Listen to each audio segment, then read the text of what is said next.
about Grace's presentation. Now the three presenters there, you can take it in order and you can start with them to present them. Thank you so much, Tim. The mic with you. Yes, thank you. I'm sorry that Doctor, I cannot see your face in front of me anywhere, but I'm going to presume that you're here. You see yes, my I'm name, here. Tim, my name is there. Of it. And there you are. Super. Yes, Doctor, I'm behind. Yep, and I see you. And as a continual operative of OECD, I've got to say I'm awfully impressed with what you do and with your life. Congratulations. I'm really looking forward to your presentation. So now I want to see if I can unmask your mic, because so far I have not been able to do that. Okay, Doctor, we are ready. Yeah, thank you so much, Tim, for the introduction. Thank you so much, Dr. Hanadi, for inviting me to present my work in this great conference. I think, I'm able to share my screen? Yes, because now we have it clearly before us, and now you're sharing, has started the screen sharing. And it has been effective. Okay, thank you. So thank you so much again. Good afternoon, good evening, good morning to all of you, where you are. My presentation today is a bit different and it took like a different approach to what is already presented, because I will take like a different angle. I will talk about like the entrepreneurship and the global value chain. First, I just want to highlight the issues that entrepreneurs that are people that notice the opportunity and take initiatives to mobilize the resources and to make new goods and services. They are like the entrepreneurs, creative innovation, create new products, create new processes, and create new delivery, and so on. So from this, like the things that like they need to create a new thing, they need to be innovative in their work. From this perspective, I also like wanted to link this with the global value chain. So they need to know the countries, the circumstances, like what they need, what opportunity they have in their countries. Like, and from there, I just want to highlight also for people that don't know about the global value chain. So know that the growing economic integration worldwide and the spirit of global value chain increased sensitivity to employment. And you know that in order to create a new innovative work, to create a startup, create things. So these are the things like need to understand the situation in your country and this is what kind of product that you need to produce, what kind of in which industry that you need to invest. Like all of these things that need to be understood in advance in order to produce, to create startup or to do a job or to do a work. So these are the things that in the OECD, like we are producing like evidence-based assessments that can help countries and like companies within countries to understand their circumstances. Also, like they need to, in order for countries, they need, like especially the GCC countries, so they are more relying on oil, like for their revenue.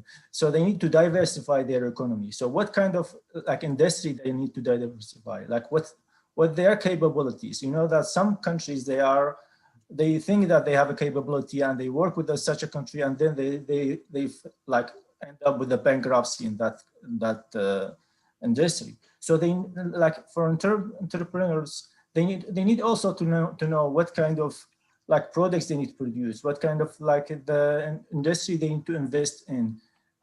So I will give like an overview on the situation. Unfortunately we don't have the Kuwait in our model, but I think some of the MENA countries that already exist in our model.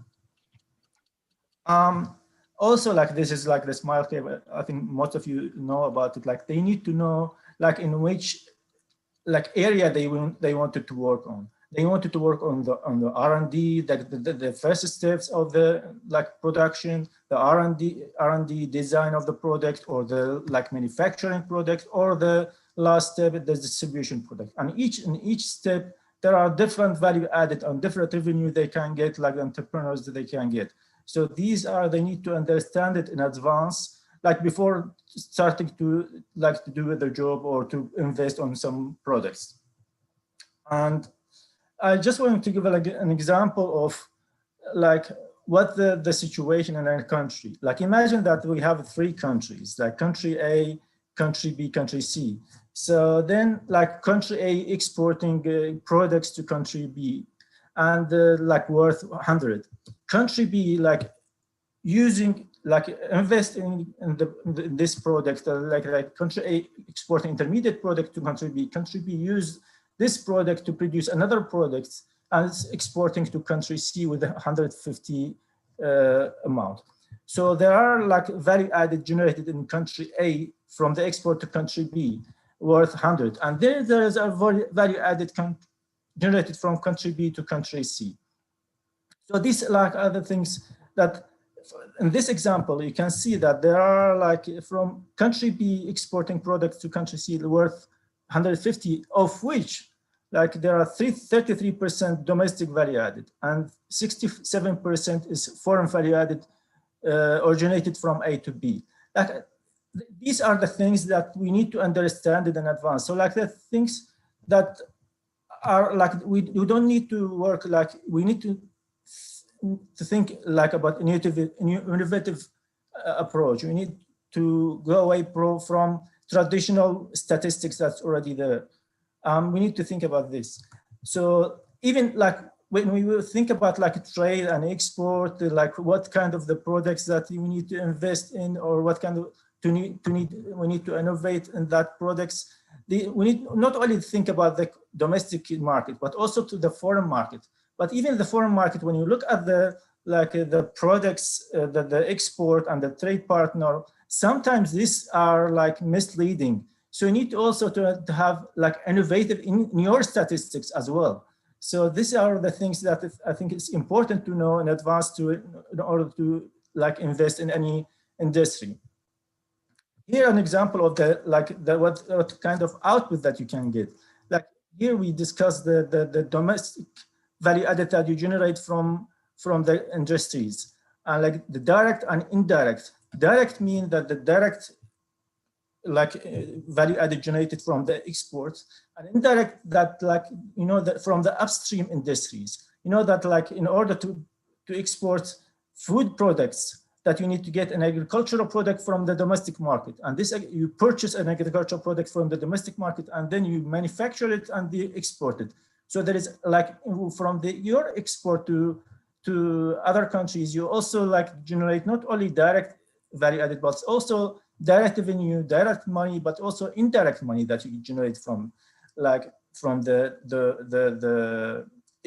your export. So for entrepreneurs also they need to think probably what kind of industries, what kind of which industries they need to think about it, which industry that they have high value added, high revenue. So these are the things that they need to take it into account when they wanted to invest in any products or industries. So this is an example of Morocco, because we have Morocco in our model for the case of 2015. Also, they need to think about the role of services in the manufacturing and in the export. Here, the example of the Saudi Arabia, the amount of services embedded in the export of manufacturing sectors. So this is the domestic value added. Also, they think how much foreign services embedded in the manufacturing exports. So these are also the things that when they wanted to generate, to maximize their value added. For also, the new generations, they have a very, they need to think about innovative approach that can generate, that can maximize the revenues to their countries. Also, this is another example of Tunisia. This is for 2015 as well. So we in our model we have 3 countries from MENA and countries. We have Morocco, Tunisia, and Saudi Arabia. As well, like it's possible to know like the original value added and domestic final demand. This is also an example of what can be done and what's the amount of value added generated, whether it's from which country is generated, from the domestic market, from the foreign market, and which foreign market that contribute to your consumption, domestic consumption. So you have from these like statistics, from these information, you will have a better understanding about the whole picture. So like, because if you look at the if you look at the traditional way, you will miss some information that is, I think it's important for your work in the future. Just for information, like in our model, we have 64 countries that's covered more than 95% of the world GDP. And as I mentioned, like we have 3 countries from MENA, Morocco, Tunisia, and Saudi Arabia. And we are working with Egypt. We will include Egypt in the next year. We have the 36 industries, out of which 15 manufacturing and I think 10 services. And this like indicators are from spanning from 2005 to 2015, and we are working on the update to 2018. Yes, just also, this is another things that I think like in order to diversify the economy, you need to have an idea like most of the GCC countries and MENA countries are now open, and they work hard to open for like improving their tourism sectors. So, but in order to improve that and for like entrepreneurs to invest in the hospitality sector or hotel and restaurants or transportation or other, they need to have an idea about like the circumstances of their countries. And here you can see like there are a huge increase in terms of value added, in terms of the revenue.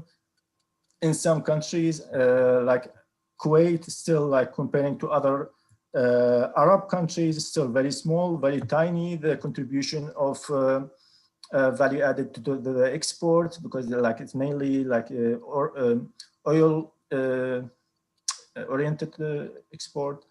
But I think it's increased a bit, but I think it's like as you can see it from United Arab Emirates, like from 2005 to 2015, increased like I think 3 times. Their revenue they generate from tourism analysis. And in our model, like we also like have the exports, this separately we have it, and we can, we also generate indicators related to tourism. So here you can see like the direct, indirect as well, and the foreign value added generated from tourism activities as a percentage of total exports. So for example, Greece, 25% of their total export coming from tourism.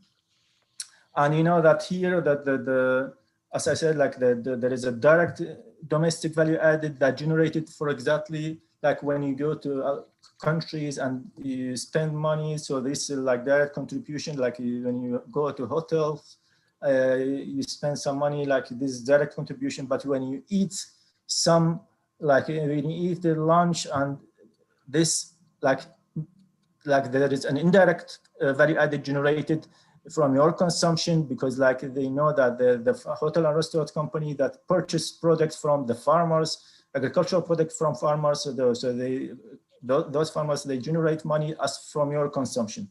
So these are the things that I think like it's very important when you wanted to work on like specific sectors, so a specific like industry. So these are the things that you need to have it in advance, to have a better idea, to have a comprehensive picture about the whole like industry. You don't need to, I think it's it will save you a lot of money. It will save you a lot of time and it will generate, like you will generate more revenue out of this. So this is like totally different perspective, but I think it's important to have this in advance. And here, as I like the Morocco, Tunisia, as I mentioned, and Saudi Arabia, that we have it in the model for your information. Thank you so much. And please, if you have any question, any things about this work, keep in touch, send me an email. I'm happy to answer any question. Doctor, thank you very much. We all have an awful lot to learn from those who study these issues carefully. The data helps everybody make really serious decisions more effectively and end up with better use. So as a person who's published everywhere and is advising both countries and universities in many places, thank you very much. Super. We'll